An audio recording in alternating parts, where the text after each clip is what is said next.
السلام علی رسول الکریم واعوذ باللہ من الشیطان الرجیم بسم اللہ الرحمن الرحیم۔ پچھلی دفعہ ہم نے آیا نمبر 223 تک جو ہے نا ہم نے پڑھ لیا تھا، اور اس کے بعد آج ہم 224 سے اس کا آغاز کر رہے ہیں۔ یہ جو آیات اس وقت جن کا ہم مطالعہ کر رہے ہیں، یہ آپ کو معلوم ہے کہ اصل موضوع جس کے تحت یہ آئی ہیں یہ جہاد فی سبیل اللہ، قتال فی سبیل اللہ تھا۔ اس میں سوال کیا گیا تھا کہ اب یہاں پہ جو لوگ شہید ہو جائیں گے، جو اللہ کے راستے میں مارے جائیں گے، اس کے پیچھے اولاد چھوڑ جائیں گے، جو یتیم ہوں گے، ان کا کیا ہوگا؟ بات سے بات نکلی، اور اس کے بعد قرآن مجید کے اندر جس طرح مضامین آتے ہیں ان کی پلیسمنٹ بھی بڑی اہم ہوتی ہے، اور ساتھ ساتھ سوالات بھی لیے جاتے ہیں، ان کے اندر بھی بڑی حکمتیں ہوتی ہیں، بات سے بات نکلتی چلی جاتی ہے اور بات آگے بڑھتی ہے۔ یہاں جب ہم پہنچے تھے جس میں یہ کہا گیا کہ اب یتیم ماؤں سے جو ہے نا شادیاں کر لیں، تو وہاں قرآن مجید نے ایک بہت بڑا یعنی سوسائٹی کے اندر فرق پیدا کرنے والا حکم دے دیا، یہ کہ اب آئندہ سے کسی مشرکہ عورت سے شادی نہیں کی جائے گی، نکاح نہیں کیا جائے گا۔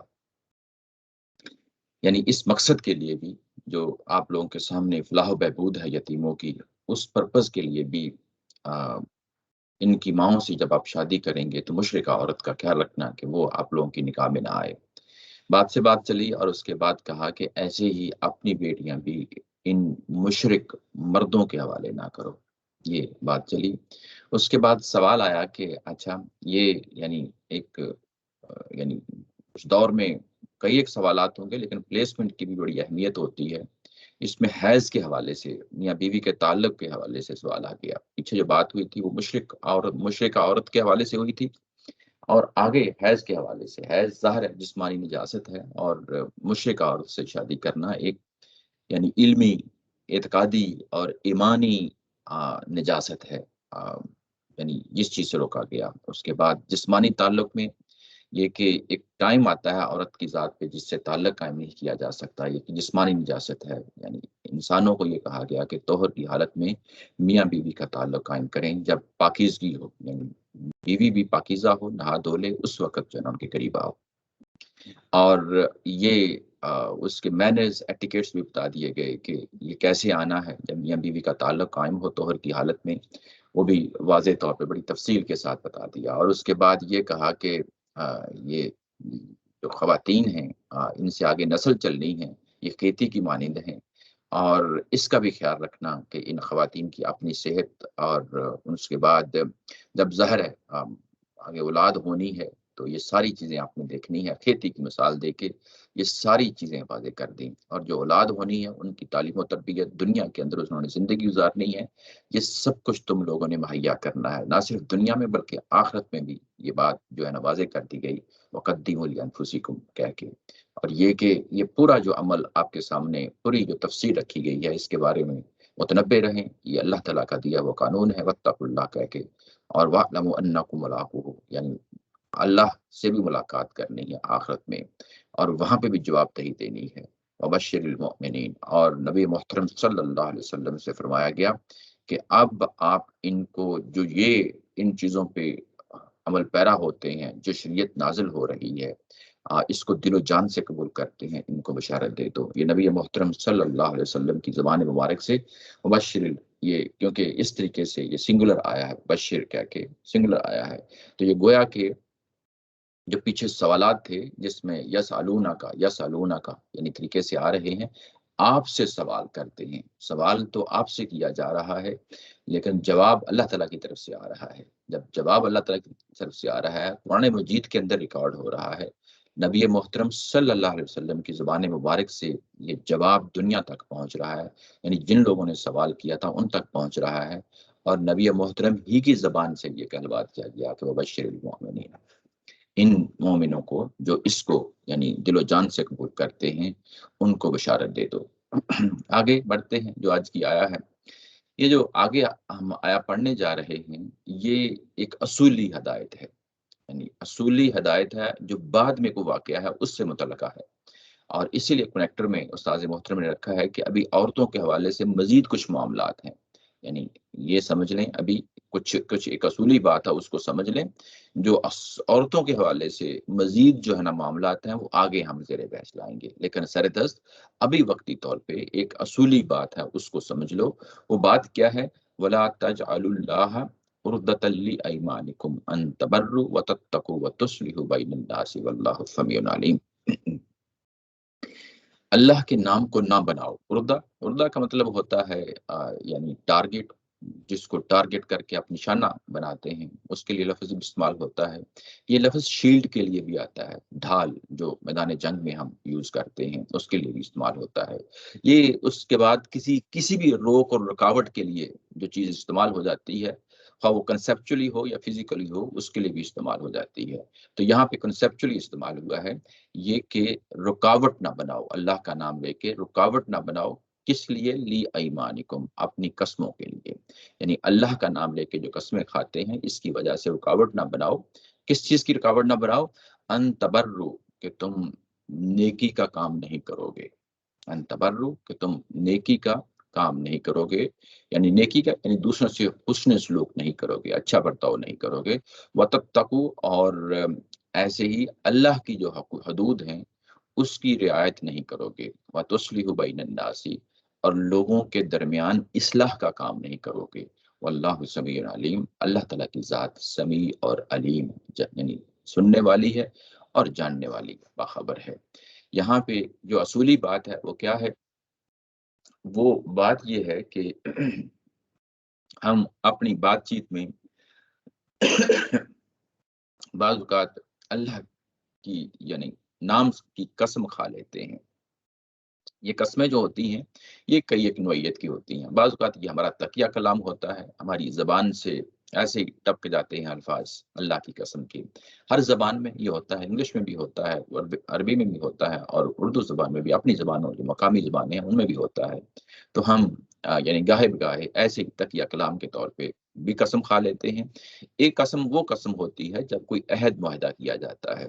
اور وہاں پہ ایک بات کو مؤکد کرنے کے لیے، اس کو زیادہ زور اس میں پیدا کرنے کے لیے، ایک تو آپ اپنا ارادہ اظہار کرتے ہیں کہ میں یہ کام لازمی طور پہ کروں گا، اور نہ صرف یہ بلکہ اس کے اوپر ایک مزید جو ہے نا اضافہ کر دیتے ہیں کہ اللہ کی قسم کا جو ہے نا اضافہ کر دیتے ہیں۔ تو یہ گویا کہ ایک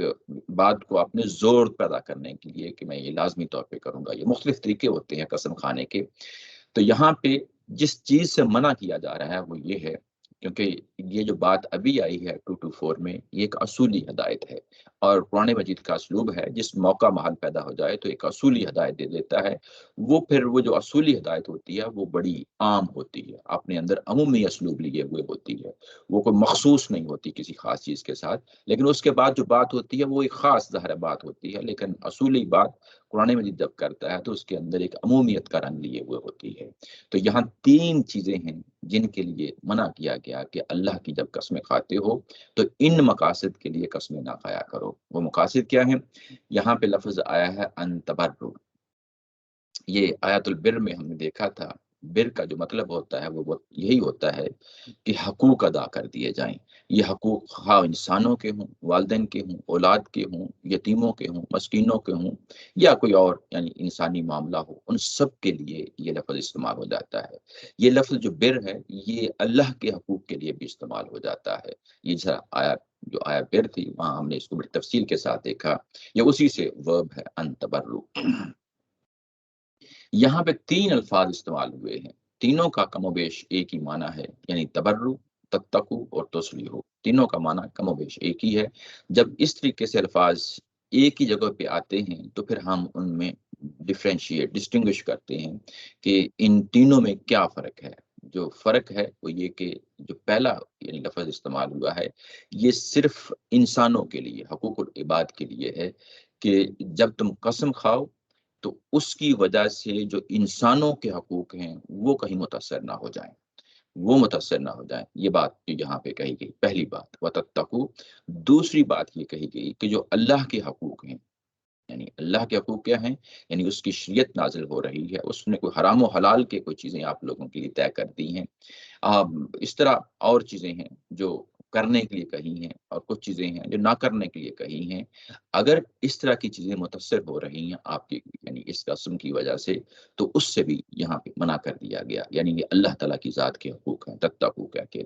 وہ تسلیح کے ساتھ لازمی یعنی تسلیح کے ساتھ آگے ایک اور فریز کا اضافہ کیا ہے، بین الناس، لوگوں کے درمیان۔ تو اب یہ جو لفظ ہے تسلیح، یہ لوگوں کے ساتھ متعلق ہو گیا ہے، یعنی لوگوں کے درمیان اصلاح کرنا، لوگوں کے درمیان اصلاح کرنا۔ اب اصلاح کی کئی نوعیتیں ہو جاتی ہوتی ہیں، یعنی لوگوں کے اندر سے تکلیفیں رفع دفع کرنا، کوئی مصیبتیں رفع دفع کرنا، لوگوں کے اندر جھگڑا کو پیدا ہو جائے ان جھگڑوں کو چکانا، ان کے اندر اصلاح کرنا، یعنی ان کے اندر خیر کے کام کرنا، اور ان کے اندر جو برے کام ہیں، ان کے اندر جو تکلیف دہ کام ہیں، ان کو دور کرنا، رفع کرنا۔ اگر یہ اس مقصد کے لیے قسم کھا لی ہے کہ یہ کام میں نہیں کروں گا، تو اس سے بھی منع کر دیا گیا۔ یعنی قسم جو ہے، اب آپ دیکھیں ایک کمپریہنسو جو ہے نا پیکج ہے آپ کے سامنے، جو انسانوں سے متعلق بھی ہوتا ہے، یعنی تبرع کہہ کے، جو آپ ایک انسان کا کسی دوسرے انسان کے ساتھ معاملہ ہوتا ہے، جیسے آپ ہیں اور والدین ہیں، آپ یہ قسم کھا لیں کہ والدین نے مجھے کوئی یعنی ڈانٹا ٹپٹا ہے، کوئی مجھے یعنی برا بلا کہا ہے، اب میں ان کی خدمت نہیں کروں گا، یہ نہیں کرنا، یہ اس چیز سے منع کیا گیا ہے۔ یا معاشرے کے اندر دوسرے افراد ہیں، یعنی یتیم ہیں یا مسکین ہیں یا اور کم تر درجے کے لوگ ہیں آپ سے، یعنی فائنینشلی طور پہ، تو انہوں نے کوئی آپ کو تکلیف دی، آپ نے طے کر لیا کہ اب یہ کام آئندہ نہیں کیا کروں گا ان کے لیے، تو یہ ان چیزوں کے لیے منع کر دیا گیا ہے یہاں قرآن مجید کے اندر، یہ اصولی ہدایت کے اندر۔ یعنی جب انسانوں کا معاملہ ہو تو ان تبرو، یعنی اس چیز کو سامنے رکھا جائے گا، وتتقوا۔ اور جب اللہ تعالیٰ کی ذات کا معاملہ ہو، اللہ تعالیٰ کی ذات کا معاملہ کیا ہوتا ہے؟ ظاہر ہے اس نے شریعت اتاری ہے، اس نے پیغمبر کے ذریعے سے ہمیں شریعت دی ہے۔ اب وہ شریعت جو ہے وہ متاثر نہیں ہونی چاہیے ہماری قسموں کے ذریعے سے۔ اور تیسری بات، لوگوں کے درمیان جب آپ معاملہ کرتے ہیں، ان کی کوئی تکلیف رفع کرتے ہیں، ان کی کوئی مصیبت رفع کرتے ہیں، یا ان کے اندر کوئی خیر بلائی فلاح جو ہے نا صلح صفائی کے کام کرتے ہیں، تو اگر اس طرح کا کام آپ کر رہے ہیں تو آپ نے اس کے لیے بھی قسم کھا لی ہے کہ میں یہ نہیں کروں گا، تو اس سے بھی منع کر دیا گیا۔ یعنی یہ پوری کی پوری جو ہے نا آپ کے سامنے ایک اصولی ہدایت دے دی گئی۔ اس کے بعد کہا ہے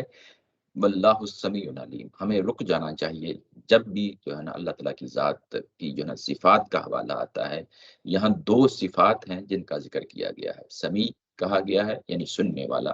علیم جاننے والا۔ تو یہ دو صفات جو ہیں یہ بڑی اہم ہے، ظاہر ہے جس جگہ آتی ہیں اس سے وہ متعلق چیز ہو جاتی ہے،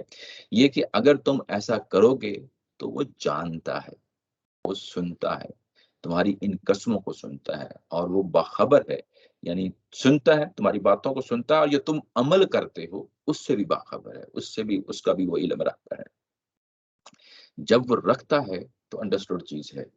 کہ وہ پھر اگر تم ان چیزوں کو توڑو گے تو اس کا پھر تمہیں خمیازہ بھگتنا پڑے گا، یعنی اس کی پھر تمہیں سزا بھگتنی پڑے گی، ہو سکتا ہے وہ دنیا کے اندر بھی ہو اور ہو سکتا ہے وہ آخرت کے اندر بھی ہو۔ یعنی وہ تمام پہلو ہیں جس کے لیے اللہ تعالیٰ کی ذات نے اپنی دو یہاں پہ صفات استعمال کی ہیں۔ یہ بات ہے جو 224 میں واضح کر دی گئی۔ اب اس کے بعد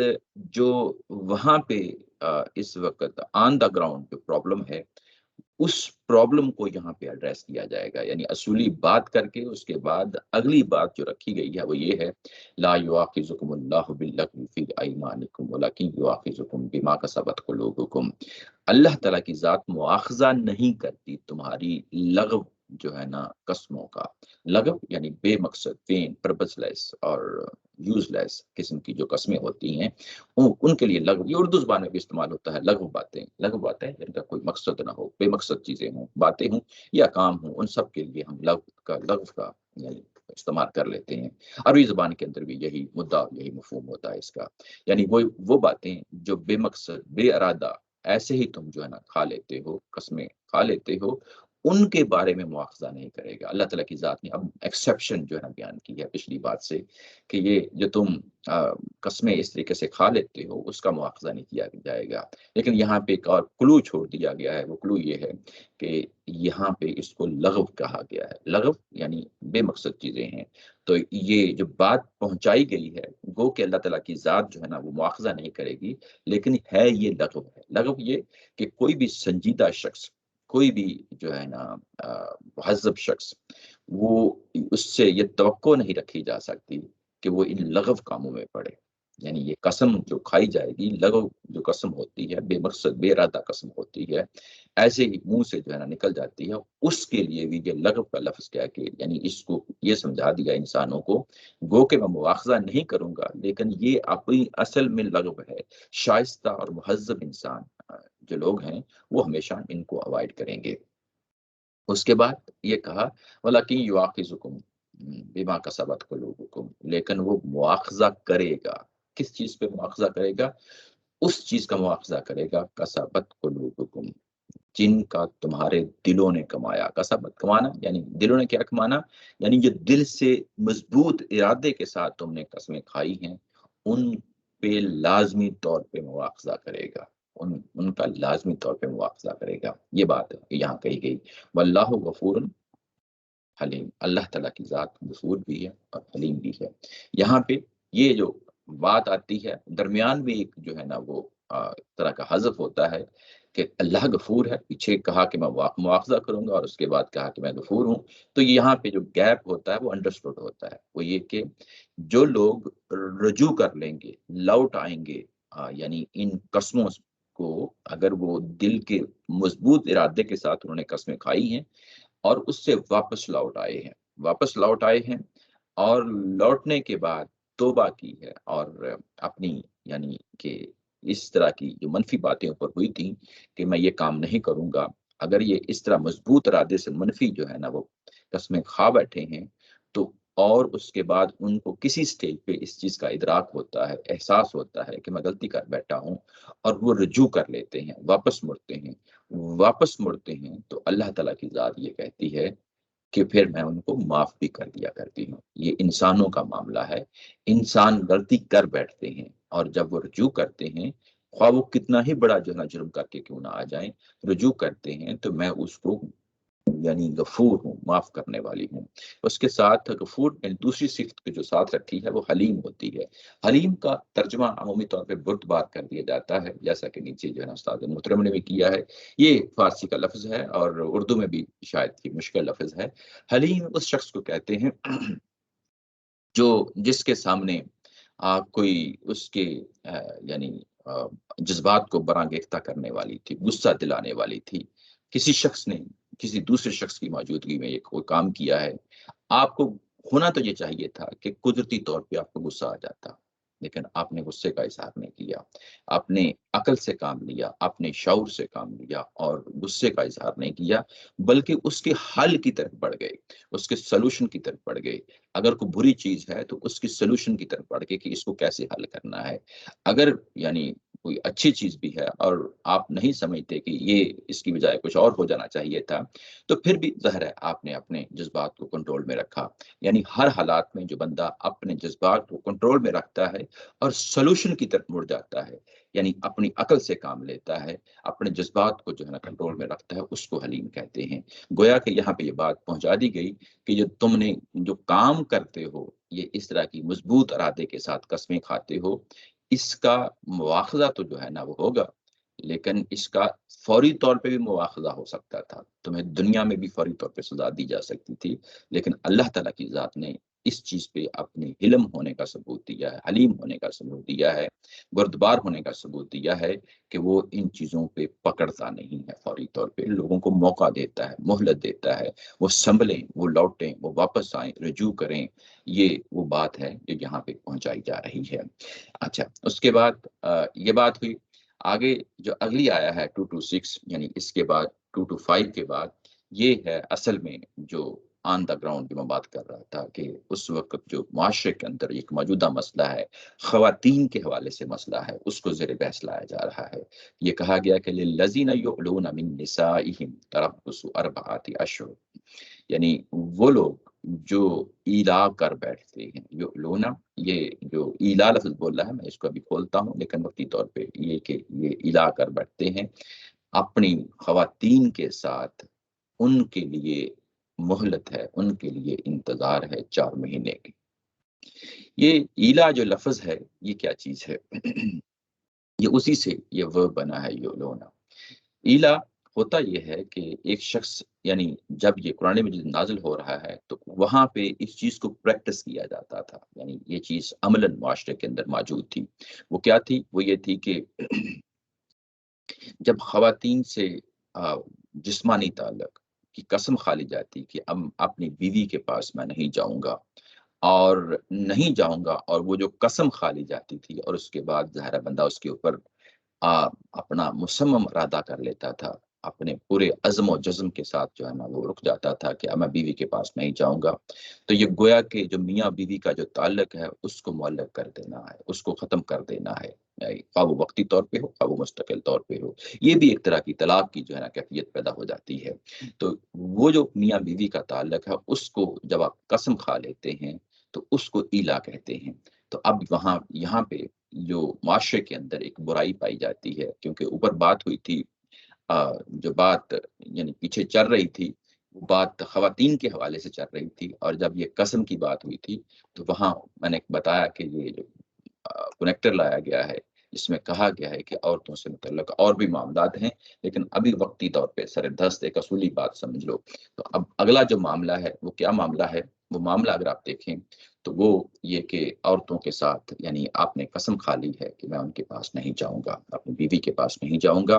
کوئی میاں بیوی والا تعلق اس سے قائم نہیں رکھوں گا، اس کو ایلا کہتے ہیں۔ اور جب یہ ہو جائے تو قرآن مجید نے یہاں پہ ہدایت دی کہ یہ میکسیمم 4 مہینے تک جا سکتا ہے، اس سے زیادہ نہیں۔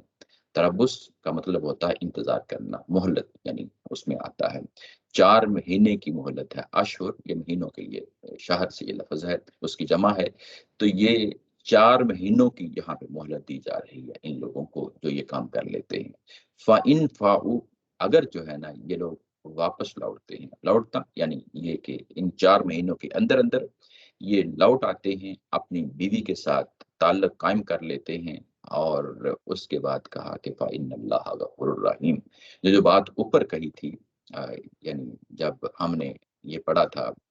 بِمَا كَسَبَتْ قُلُوبُكُمُ اللَّهُ غَفُورٌ حلیم، وہاں پہ غفور اور حلیم کا لفظ لایا گیا تھا، اور یہاں پہ اگر آپ دیکھیں تو غفور اور رحیم کا لفظ لایا گیا ہے، گویا کہ یہ ایک حوالہ بن جاتا ہے کہ یہ بات پچھلی بات ہی کا تسلسل ہے۔ حلیم جیسا کہ میں نے وہاں کہا بردبار ہے، یہاں پہ رحیم جو ہے وہ رحم کرنے والا ہے، شفقت کرنے والا ہے، یعنی یہ کہ جو کچھ بھی تم نے کیا یہ نہایت ہی برا کیا ہے، یعنی جس طریقے سے تم نے قسم کھائی تھی، یہ جو قسم کھائی گئی تھی، اگر ہم اب آپ اس کو ریلیٹ کریں، جو 3 چیزوں سے منع کیا گیا تھا کہ ان تبروا وتتقوا وتصلحوا بین الناس، ان تینوں سے کس، تینوں جو کیٹیگریز ہیں یہاں پہ، ان تینوں میں سے کس کے ساتھ ریلیٹ ہوتی ہے؟ تو یہ پہلے کے ساتھ جو ہے نا ریلیٹ ہوتی ہے، ان تبرو، یعنی ایک ذمہ داری تھی آپ کی، یعنی پرسن ٹو پرسن ذمہ داری تھی، اور اس ذمہ داری کو آپ نے یہاں پہ یعنی اس کو ادا نہ کرنے کی قسم کھا لی تھی، اس کے لیے جو پیچھے اصول دیا گیا تھا وہی اصول ظاہر ہے یہاں پہ اپلائی ہوگا کہ یہاں پہ پھر اس قسم کو توڑا جائے گا 4 مہینے کی مہلت دی ہے، اور اگر نہیں لوٹتے، اگر لوٹ آتے ہیں تو کہا گیا کہ اللہ تعالیٰ کی ذات جو ہے نا غفور ہے، رحیم ہے، شفیق ہے، وہ تمہیں معاف کر دے گی، وہ تمہیں معاف کر دے گی۔ وَإِنْ عَزَمُوا الطَّلَاقَ، اور اگر تم نے یہ جو چھوٹ دی گئی ہے، اس چھوٹ میں یہ فائدہ نہیں اٹھایا، واپس نہیں لوٹے، لیکن اس کے بعد کیا ہے کہ اب جو ہے نا طلاق کا اگر آپ نے ارادہ کر لیا ہے، یہ 4 مہینے دیے گئے تھے، اب یہ 4 مہینے کی جو باؤنڈری ہے اگر یہ کراس ہو جاتی ہے تو ظاہر ہے یہاں پہ مرد کے لیے کہا گیا ہے کہ پھر وہ ظاہر طلاق کا جو ہے نا ارادہ کرے۔ فَإِنَّ اللَّهَ سَمِيعٌ عَلِيمٌ، بے شک اللہ تعالیٰ کی ذات جو ہے وہ سمیع ہے اور علیم ہے۔ اللہ تعالیٰ کی ذات سمیع اور علیم ہے، اس کو جو سمیع اور علیم ہے، اگر آپ دیکھیں تو یہ آیہ نمبر 2 to 4 کے اندر جو ہے نا یہ آ چکی ہے آلریڈی، یہ دونوں صفات۔ تو یہ دونوں صفات جو ہیں یہ بتا رہی ہیں کہ جو اوپر جو اصولی بات کہی گئی تھی یہ بات وہی ہے، اسی سے اس کا لنک ہے، اسی سے اس کا لنک ہے، یعنی یہ کہ اب جو کچھ بھی ہوگا، یعنی ان 4 مہینے گزر چکنے کے بعد جو کچھ بھی ہوگا اللہ تعالیٰ کی ذات سمیع ہے، علیم ہے، یعنی وہ جو معاملہ تم زمین پہ کرنے جا رہے ہو، یعنی طلاق کا معاملہ کرنے جا رہے ہو، اب اس کی عدالت بھی لگ چکی ہے، ایک عدالت تم نے لگا دی ہے زمین پہ کہ اپنی بیوی کے ساتھ جو ہے نا قطع تعلقی کر لی، اور اس کے بعد یہاں تک پہنچ گئے کہ آپ نے طلاق کا فیصلہ کر لیا ہے۔ تو اب یہ جو عدالت ہے، جو زمین پہ تم نے لگائی ہے، ایک انسان نے لگائی ہے، ایک ذات کا جو ہے نا فیصلہ کیا جا رہا ہے، ایک خاتون کا سے تعلق کا فیصلہ کیا جا رہا ہے، تو دوسری طرف اللہ تعالیٰ کی ذات نے بھی عدالت لگا دی ہے، یعنی یہ کہ وہ سمیع ہے، وہ اس کو کلوزلی مانیٹر کرے گا۔ تم جو جو لفظ کہو گے، یعنی یہ جو معاملہ ہوتا ہے نکاح اور طلاق کا، خاص طور پہ جو طلاق کا معاملہ ہوتا ہے، وہاں بڑی اونچ نیچ ہوتی ہے افراد سے، خواتین سے، مردوں سے، یعنی فیملیز سے، جو متعلقہ افراد ہوتے ہیں، جب وہ سارے انوالو ہو جاتے ہیں تو ان کو متنبع کیا جا رہا ہے کہ میں بھی سن رہا ہوں، ایک طرف تمہاری باتیں ہوں گی، جو جو الزامات لگاؤ گے، جو جو تم تہمتیں لگاؤ گے، جو جو لڑائیاں کرو گے، اس کے لیے یاد رکھو کہ میں بھی کان لگا کے کھڑا ہوں۔ اللہ تعالیٰ کی ذات یہ کہہ رہی ہے کہ میں بھی سمیع ہوں، میں سن رہا ہوں، یعنی اس پورے معاملے کو اب میں کان لگا کے دیکھوں گا، علیم، اس کے بعد میں پوری طور پہ آگاہ رہوں گا، واقف رہوں گا، یعنی جو زمین پہ عدالت تم نے لگائی ہے، میں اس کو آسمان میں اب اس کو اپنے انداز سے میں اس کو چلاؤں گا، اور تمہاری ایک ایک بات کو نوٹ کروں گا، ایک ایک بات کو دیکھوں گا، اس پہ جو ہے نا بخوبی طور پہ اس سے آگاہی حاصل کروں گا، یہ بات ہے۔ اچھا، یہ پیچھے 4 مہینے کی مہلت دی گئی تھی اور لوٹنے کی بات کی گئی تھی، یہاں پہ جب یہ آیت اتری ہے تو ہمیں یہاں پہ کہ کوئی کفارہ بھی ہو سکتا ہے، ہمیں نہیں معلوم، یہاں نہیں بتایا گیا، یعنی جس طریقے سے سورہ بقرہ کے اندر ہمیں معلوم ہے، ہم دیکھ رہے ہیں پیچھے کئی ایک چیزوں کے لیے تدریجی یعنی اصول اختیار کیا گیا ہے۔ تدریجی اصول کیا ہے؟ یعنی ایک بات یعنی شریعت کے طور پہ ابھی دی جا رہی ہے، اور اگلے سٹیج پہ جا کے اس میں کچھ یعنی کوئی ایکسیپشن آ جائے گی، کوئی اس میں اضافہ ہو جائے گا، کوئی اس میں شاید کمی ہو جائے۔ تو یہاں پہ جو بات ہے، جو یہاں پہ بات ہوئی ہے، جو قسمیں کھانے کی بات ہوئی ہے، مصمم ارادے کے ساتھ جو ہے نا بات ہوئی ہے، اس کے حوالے سے یہاں پہ ابھی ہمیں کوئی ایسا جو ہے نا قانون نہیں دیا گیا کہ جب واپس لوٹیں گے تو کیا ہم جو ہے نا کوئی ایسی کمپنسیشن، ایسا کوئی کفارہ جو ہے نا ادا کر دیں، یہاں نہیں بتایا گیا۔ آگے سورہ مائدہ میں جب ہم جائیں گے تو وہاں بتایا گیا کہ جب تم قسم کھا لیتے ہو، وہ جو قسم کھاتے ہو اس کی 2 نوعیتیں ہوتی ہیں۔ ایک نوعیت یہ ہوتی ہے کہ آپ نے کسی شریعت کے حکم کو توڑنا ہے، یا آپ نے لوگوں کے حقوق کو توڑنا ہے۔ یہ جو لوگوں کے حقوق کو توڑنا ہے یا شریعت کے حقوق کو توڑنا ہے، یہ منفی قسمیں ہیں، منفی قسمیں ہیں۔ ایک قسم دوسری قسم بھی ہوتی ہے، وہ قسم یہ ہوتی ہے کہ آپ نے کوئی عہد معاہدہ کیا ہے کسی کے ساتھ، اور آپ نے اس کے ساتھ قسم کھائی ہے۔ یہ جو دوسری چیز ہے، اس کے لیے اللہ تعالیٰ کی ذات نے سورہ مائدہ میں کہا ہے کہ اس کو پھر اپنے انجام تک پہنچاؤ، یعنی اس کو ذمہ داری کے ساتھ میں اس کو بھی کلوزلی مانیٹر کر رہا ہوتا ہوں، کیونکہ تم نے مجھے گواہ بنایا ہے۔ قسم کھانے کا مطلب یہ ہوتا ہے کہ اللہ کو گواہ بنایا ہے، تو پھر میں اس کو بھی کلوزلی مانیٹر کر رہا ہوتا ہوں، اور اگر وہ قسم جو مثبت طریقے سے آپ نے کھائی تھی، اگر فرض کیا کہ وہ بھی نہیں ہو پاتی، اپنے انجام تک نہیں پہنچ پاتی، آپ کے سامنے کوئی ہرڈلز آ جاتی ہیں، کوئی مسائل کھڑے ہو جاتے ہیں، تو اس سے نکلنے کا راستہ کیا ہے، کیا ہونا چاہیے؟ تو کفارہ ہوتا ہے، وہ پھر ہمیں ادا کرنا پڑتا ہے۔ یہ مثبت قسموں کے لیے ہے۔ ایسے ہی منفی قسموں کے لیے، جس طرح یہاں جو صورتحال پیدا ہو گئی ہے، دوسروں کے حقوق معطل ہو رہے ہیں، اللہ کے حقوق معطل ہو رہے ہیں، یہ منفی قسمیں ہیں۔ یہ تو بالکل سرے سے کھانی ہی نہیں چاہیے، یہ قسمیں جو ہیں یہ سرے سے کھانی ہی نہیں چاہیے۔ اگر کھا بھی لی ہیں تو واپس لوٹ آئیں اور توبہ کریں۔ دونوں طرح کی قسموں کے لیے، خواہ وہ مثبت ہوں، مثبت یعنی یہ کہ آپ سے وہ کام ابھی نہیں ہو پایا، کوئی ہرڈلز آ گئی ہیں، منفی تو سرے سے منفی ہی تھی، ان کو تو ڈے 1 پہ جس وقت آپ نے وہ بات کہی تھی اسی وقت ہی جو ہے نا اسے باہر آ جانا چاہیے تھا۔ لیکن بہرحال اگر نہیں نکلے، جب بعد میں موقع ملا، جب باہر آ گئے ان دونوں طرح کی قسموں کے لیے، تو وہاں سورہ مائدہ میں قانون دیا گیا ہے۔ وہ قانون یہ ہے کہ پھر 10 غریبوں کو، مسکینوں کو کھانا کھلانا ہے، 10 غریبوں کو، مسکینوں کو کھانا کھلانا ہے۔ اگر یہ بھی نہیں ہو پاتا تو دوسری جو ہے آپشن یہ دی ہے کہ انہی غریبوں، یتیموں اور مسکینوں کو آپ لوگوں نے کپڑے دینے ہیں، یعنی پہننے کے لیے کپڑے دینے ہیں۔ یہ دوسری سامنے رائے رکھی۔ تیسرا آپشن جو ہے وہ سامنے یہ رکھا کہ اگر یعنی یہ دونوں کے بعد تیسرا یہ ہے کہ غلام کوئی آزاد کرنا ہے، یعنی یہ 3 چیزیں دی ہیں۔ اس کے بعد کہا کہ اگر ان تینوں میں سے بھی کوئی کچھ نہیں کر سکتے تو پھر 3 دن روزے رکھنے ہیں۔ یہ 4 چیزیں ہیں جو اس قسم کے کفارے کے لیے، خواہ وہ مثبت ہو یا منفی ہو، دونوں کے لیے یہ چیز اس کے اندر شامل ہے۔ تو یہ جب یہ ظاہر ہے یہ آیات اتر رہی ہیں تو اس وقت سر دست یہی تھا کہ اللہ تعالیٰ کی ذات غفور الرحیم ہے۔ اب ہم جب کہ ظاہر معلوم ہے کہ سورہ مائدہ میں ایک اور آیت اتر چکی ہے، تو اللہ کی ذات غفور الرحیم ہے